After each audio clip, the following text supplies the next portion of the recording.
Gaza में Hamas से,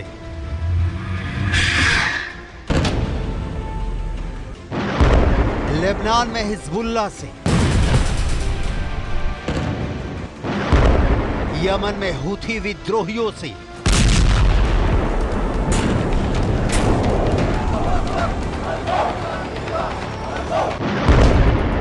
Syria में ईरान समर्थित मिलिशिया से,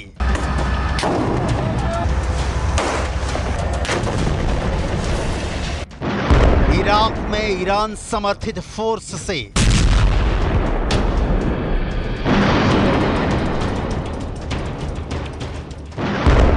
बहरीन के मिलिशिया संगठन से,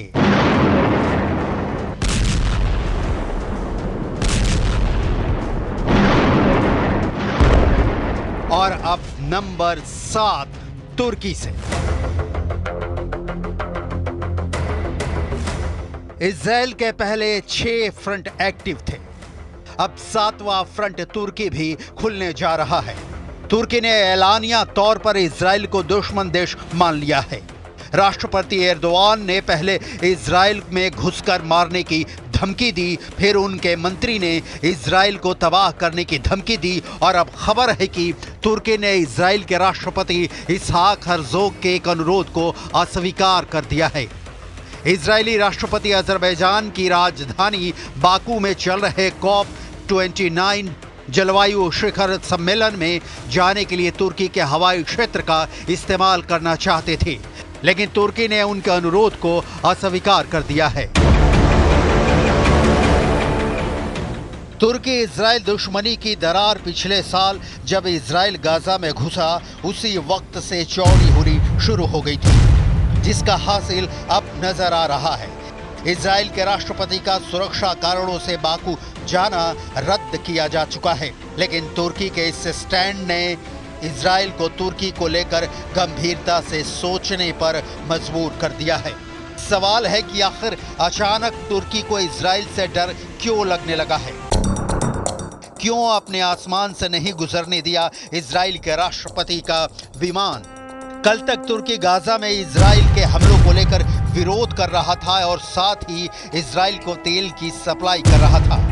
तब अचानक ऐसा क्या हुआ कि तुर्की ने इजराइल से सीधा पंगा ले लिया? तुर्की के राष्ट्रपति रेसेप ताय्यप एर्दोआन ने सऊदी अरब और अजरबैजान के दौरे के दौरान इजराइल से संबंध खत्म करने का ऐलान किया। एर्दोआन ने कहा, मेरे नेतृत्व में तुर्की गणराज्य की सरकार इजराइल के साथ किसी भी तरह का संबंध जारी नहीं रखेगी और हम अपने इस रुख पर आगे भी कायम रहेंगे।